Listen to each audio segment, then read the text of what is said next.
Good morning, everybody. Welcome to Sports Shorts Daily, presented by LeBear's Casino. Ronnie Rance alongside Tommy Christ and TK on this Wednesday Hump Day edition. Joining us over at Tremonti's Meat and Seafood in Baton Rouge, where they were rocking and rolling last weekend as folks were buying all the tailgate and cooking items for the Alabama game. Well, and they got gator meat if you want to do that for the Florida game this weekend. They got fresh gator meat. You can, blacken it, grill it, whatever you want. So for those of you that like to eat the gator when LSU plays Florida, they just got a big shipment of gator meat in here at Tremont. Do they have like the little baby gators that you can they don't have those. No, they don't have those, but they got you want to make an alligator sauce pecan or whatever you want to do with the alligator. They got plenty of it. Stop by and get some. And of course, they're taking orders for Thanksgiving with the turkeys, fried smoked rotisserie, all the side dishes. And they got this big pumpkin in here, Ronnie. And if you come in and guess the weight without going over, you get a free turkey. And it's a big, big pumpkin. It's right in the middle of the floor. You can't miss it. So, people need to stop by Tremonti's for lots of reasons. Full shipment of liquor just came in. They got everything you need. So the big news since Monday, in Baton Rouge at least, and around the basketball world, if you're a women's basketball fan, has been how quickly LSU women's basketball team went from the White House to the outhouse. And they got beat. They were down 20, got beat by 15-16 against Colorado in Las Vegas. They had a 6-point lead early in the second quarter, and then it got tied up pretty quickly. And then from there, never led again.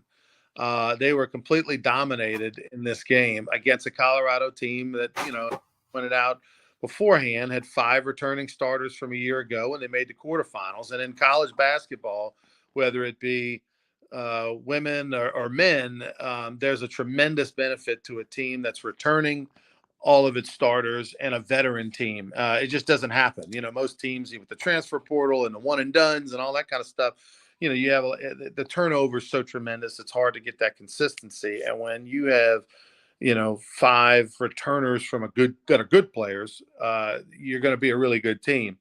And they were a really good team. And LSU women's basketball, did you, all of the fanfare of the last 6 months kind of backfired on them, and the world was very happy to see the reigning champs lose, especially on social media, which isn't a kind place to be for anyone, but it definitely wasn't kind after LSU lost to Colorado. And very interesting. I think as a coach, and Kim Mulkey, and the way that coaches think, as much as this was painful and hurtful and pissed off the coaching staff that they lost to Colorado, oh boy, and one way is she happy because she is going to get their attention, and you're never going to have any problems the rest of the year letting them think they're too big for their britches, or they think they're the God's gift to women's basketball, the greatest team ever assembled or whatever. She now has their attention fully because that was awful over in Vegas. And they're going to win by 80 points tomorrow night. They play Queens. Okay, I had to look it up. It's a school from Charlotte, North Carolina. How they got on the schedule, I don't know. Yeah, that's ridiculous. You're right. Kim Mulkey, if anybody can, address this and fix it going forward, it's her. Colorado shot the lights out. Not every team's going to shoot that well. I don't know if Angel Reese was hurt or something, but she couldn't get up and down the floor, or she was slow, out of shape. I don't know what it was, but that was bad. And, of course, she got the brunt of a lot of social media stuff with her pointing at her finger and putting the crown on her head. They were like, maybe a little practice would help. Quit doing NIL deals. Quit doing swimsuit photography shoots and all that. Get to basketball. But, again, Kim Mulkey and her staff, that's the staff you want to do this. And Kim Mulkey would never say this, but she's probably glad they got their ass kicked. So then, like you said, she can now get their attention, and she can use that the rest of the year. Say, yeah, you remember back when we went to Vegas? You got to play basketball. You got to LSU came into the season #1 national champ with a target on their back. Well, guess what? Colorado hit the bullseye. So therefore, they gotta turn the page and move forward.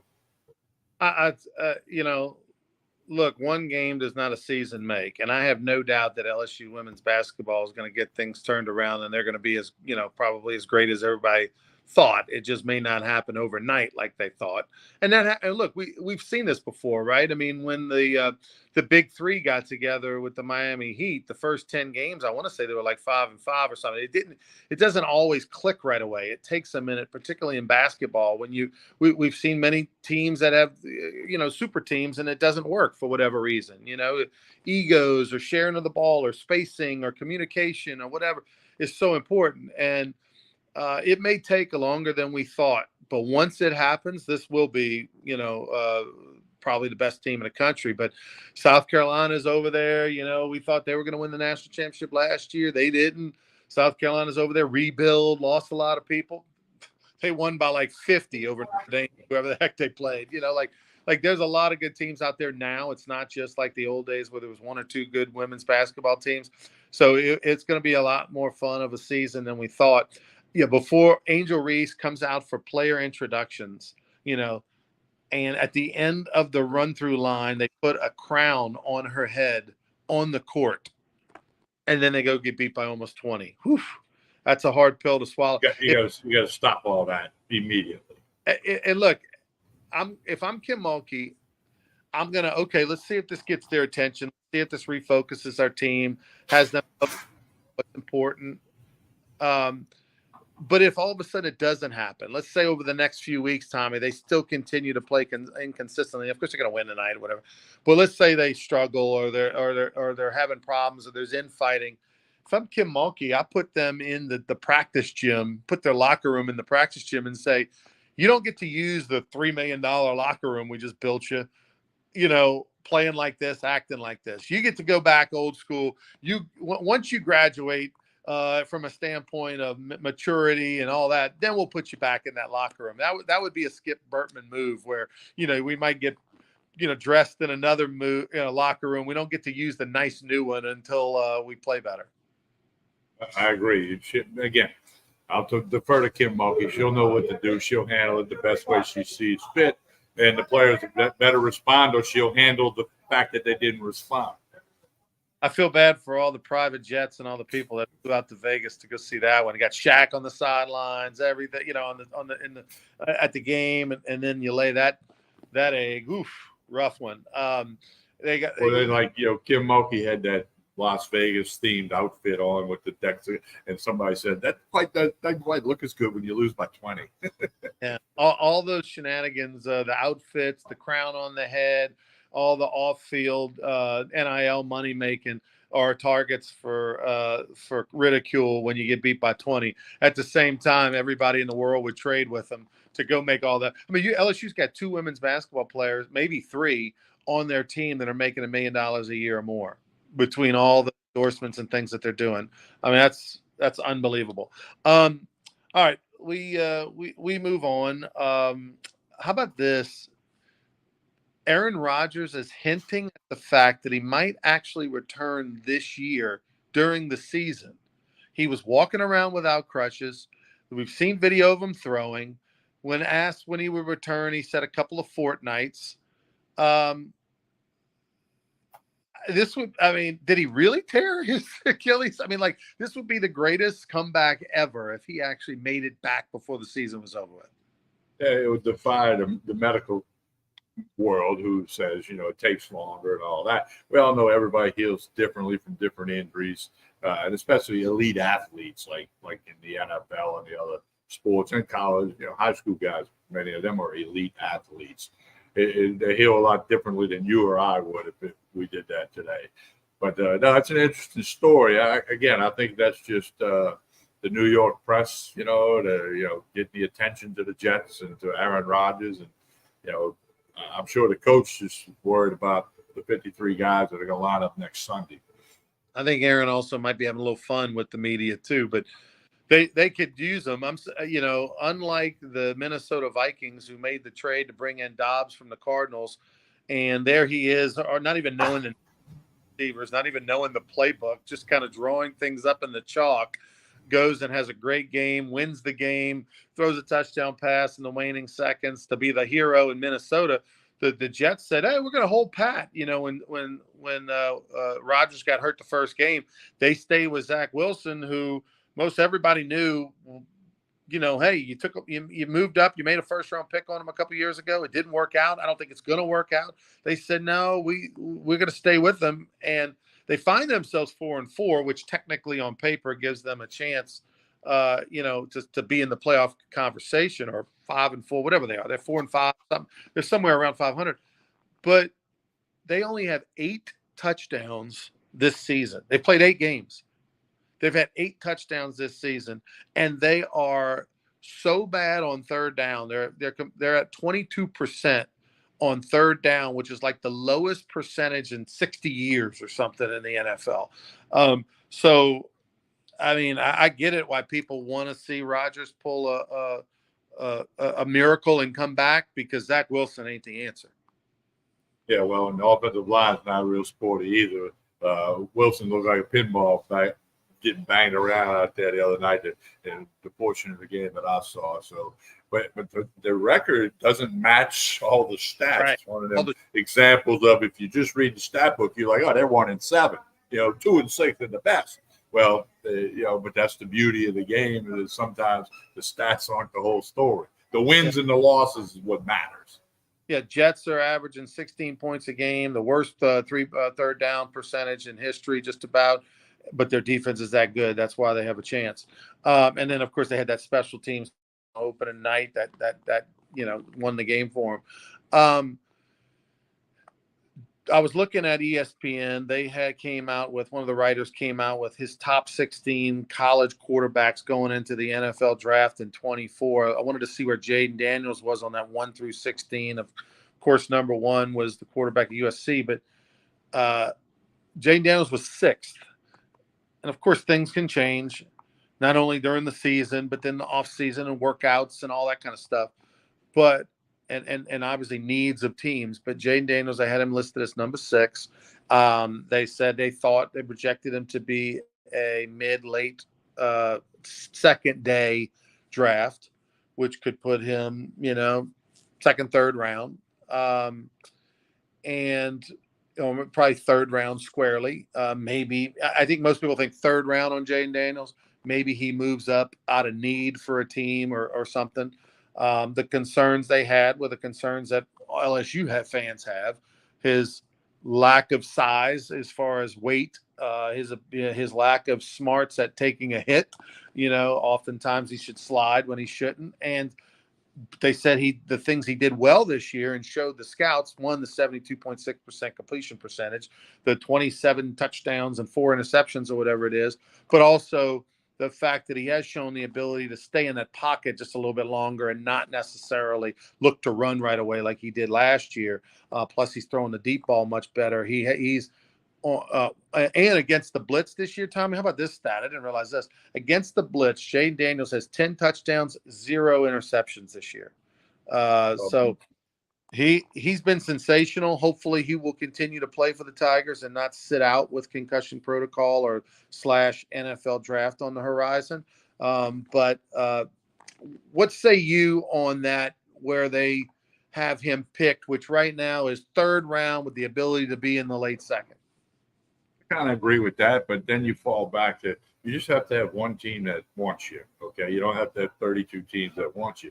And if there's a team that thinks, hey, he's got the skill set we want, we think some coach, scouts, personnel people fall in love with his ability, I think he can get into the second round. And then third round, I think he absolutely goes by then. A little bit will depend on, like Brian Kelly said Monday, he's day to day, and we'll get an update. And Nussmeier, I'm sure, is getting plenty of work this week, and whether he plays against Florida or not. But I think he's a competitor. He's a tough dude, and I think if he can be on the field, he's going to be on the field. These people that say he's just going to email it in because he'll wait for the NFL, I don't, because LSU's not going to Atlanta and whatever bowl game. I don't think he doesn't seem to be the guy that does that, but he could make a business decision and do that.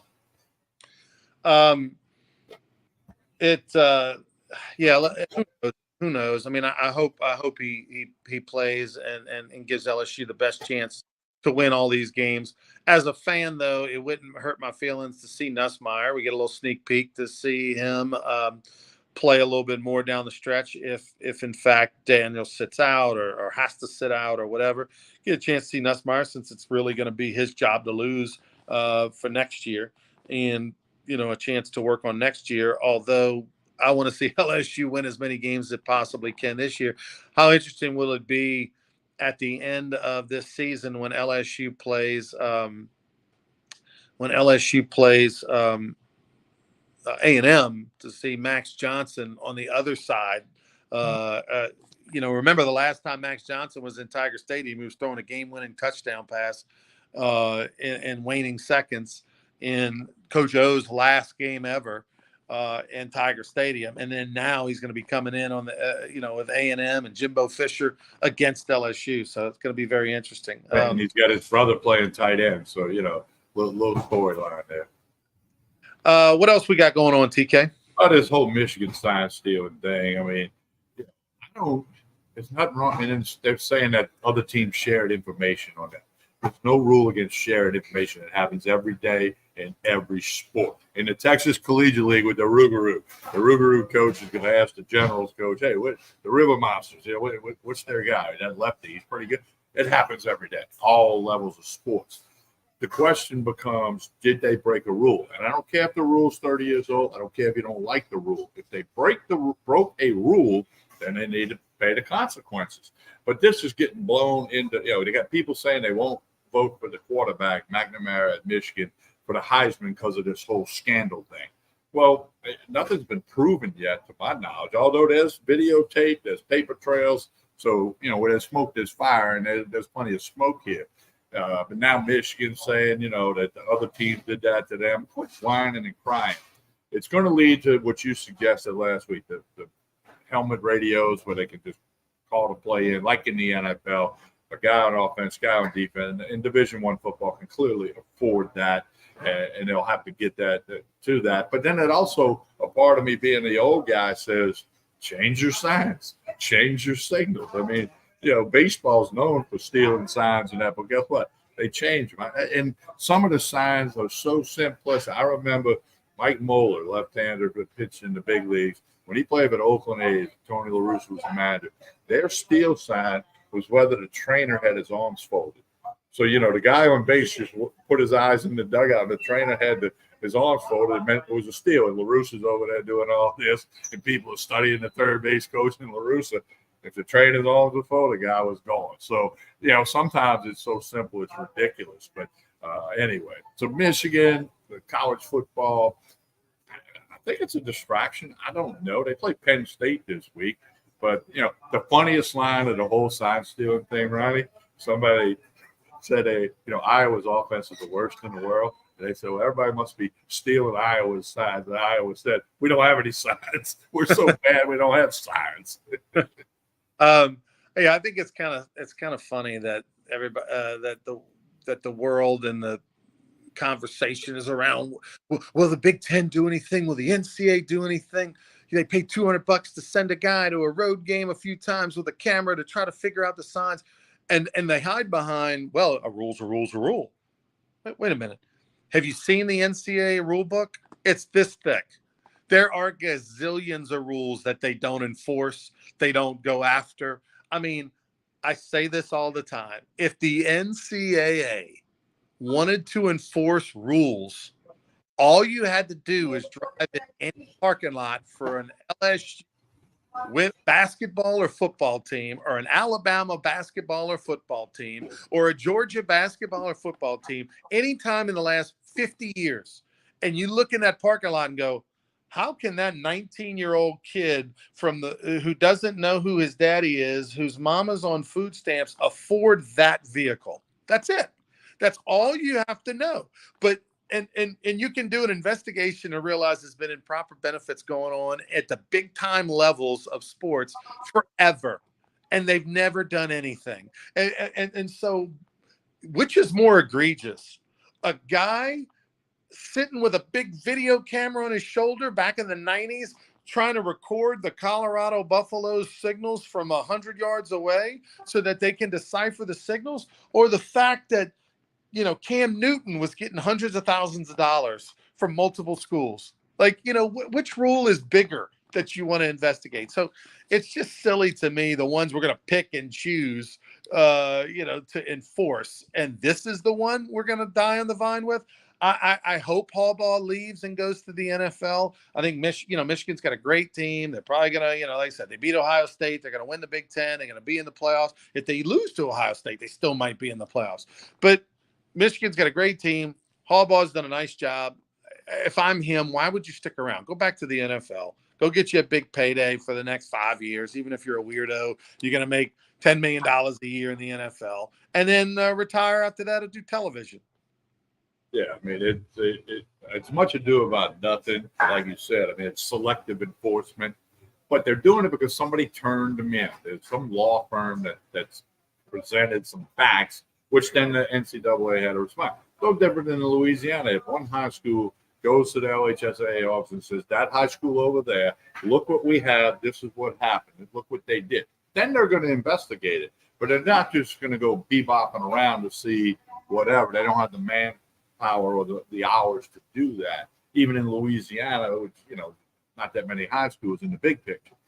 So, I mean, I think it's a lot to do about nothing, and it just boils down to it. They broke a rule, punish them, slap them on the wrist, whatever, and let's move on. And again, I'm going to go old school here. If you think somebody's stealing your signs, change them. I mean, come on, it ain't that difficult to change signs, And, the old-fashioned way. Remember, like when I remember high school football, two wide receivers that were never going to throw a pass to, they took turns bringing the play in from the sidelines. They'd run out in the huddle, say, hey, power eye right, 36 wham, boom. And then the next play, the other receiver would run in, and, with that next play. You can't steal that, so do that. Come on. They shuffle guys in the field all day anyway. It's funny that in football, it's this macho, like, dare you do that kind of thing, where in a lot of other sports, particularly baseball, even basketball, like, I mean, there's plenty of stories of guys calling out a play and the other team knowing exactly what's happening and all that. But in baseball, it's like a badge of honor. Like, hey, we stole their signs, like it's something practiced. It's something to be lauded. It's something that, for a lot of teams spend time, guys on the bench. Hey, watch over there, see if you can figure out their signs. Nowadays with the, teams have the watch like LSU has that shows the signs, or teams will have the radio earpiece into the now it's virtually impossible. Or they have the wristband where, they give the numbers, and everybody looks at the wristband and it correlates with the rows to get that signal. Now, the only way your signs get stolen is if you just happen to be old school, lazy, don't want to do all that technology and flash them. But or second base. Sometimes it's second base. Not every team has the watch like LSU does. A lot of teams, they might radio to the umpire, the catcher, and the catcher still got to signal it to the pitcher. So if you get a guy at second base, he can steal the sign. It's harder to do now and virtually impossible. But for 100+ years of baseball, if you could steal their signs, that was something to tell the sports writer, hey, we got their signs. It was a good thing. Now it's in football, it's the other way. So anyway, it's interesting. Speaking of baseball, Craig Counsell. Some people out there may be saying, who? Remember, he was the guy who played for the Arizona Diamondbacks when they won a World Series, kind of a light hitting second base. But he made a name for him. Grew up in Milwaukee, played for the Brewers, managed the Brewers the last 4 or 5 years, whatever, or maybe 7 years or something. Been there a while. He's done a really nice job. Brewers have been a really good team and good franchise since he's been there. For 3 or 4 of those years, they've been playoff contender.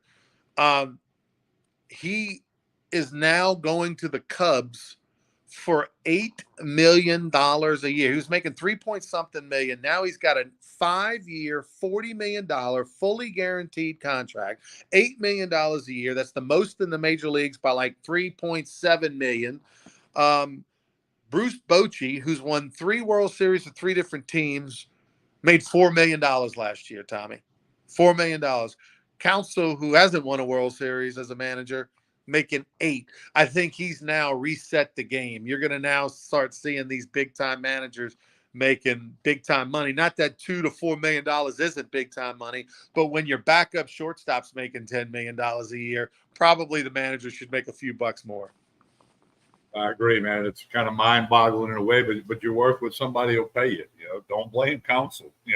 If they offer me $8 million a year to not do sports shows daily, guess what? You'll have Hunter McCann in here every week. So I mean, it's all about that. I mean, if you get $8 million, be a sponsor of our show. Yeah, well, I would do that, and I'd put turf down for the Rougarou. How about that? So that's a deal. So, but anyway, hey, I was surprised to see it. It's not that David Ross did a bad job. It's just counsel. And what has counsel really done? He won a World Series as a middle-of-the-road player.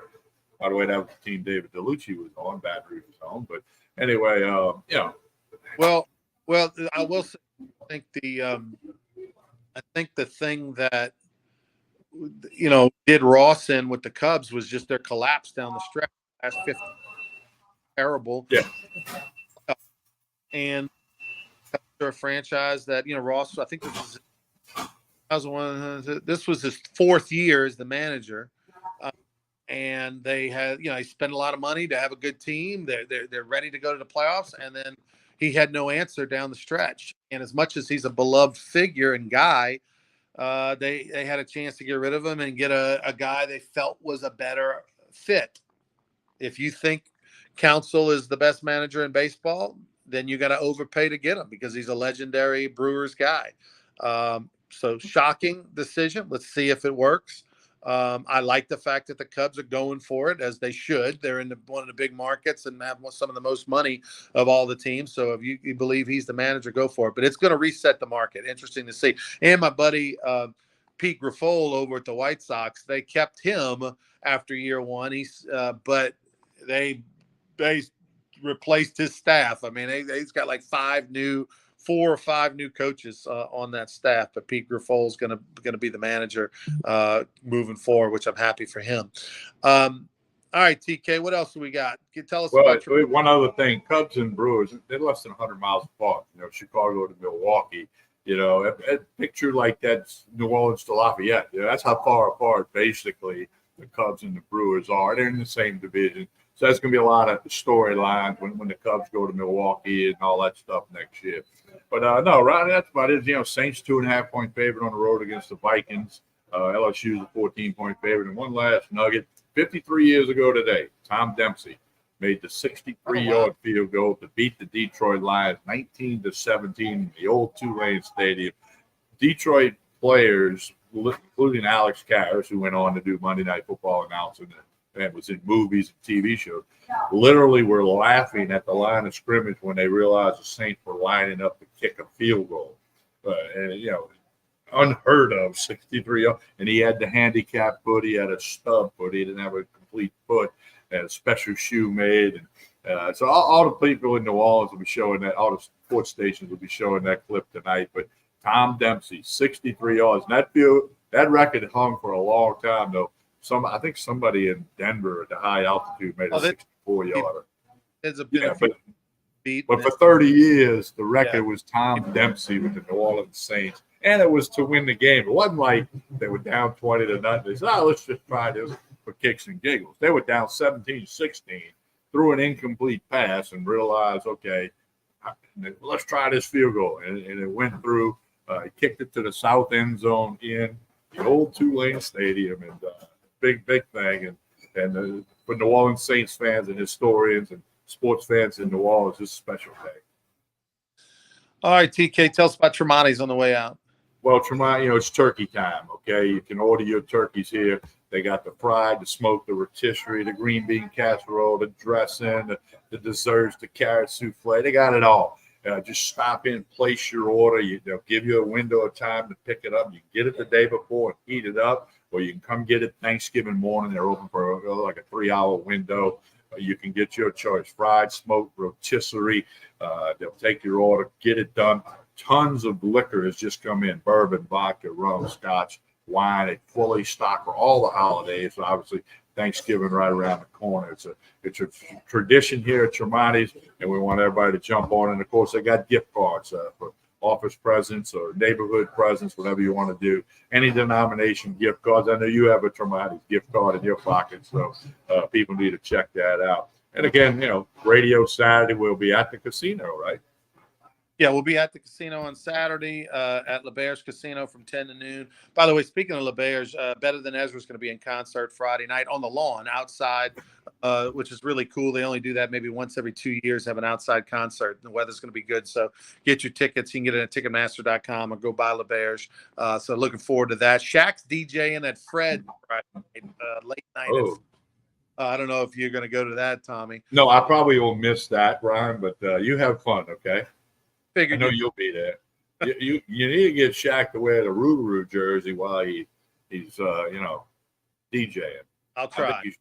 I think you should do that. I mean, you and Casey get that kind of stuff done. I mean, I'm counting. I don't know that I have a 5X, and that's probably about what he might need. I don't know.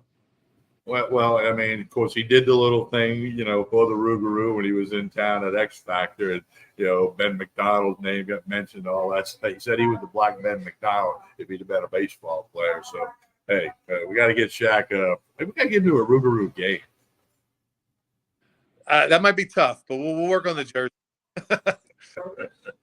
We'll see everybody on Friday morning from Sports Shorts Daily. Until then, please like and share this video. Have a great week, everybody. You've been watching Sports Shorts for the Bears.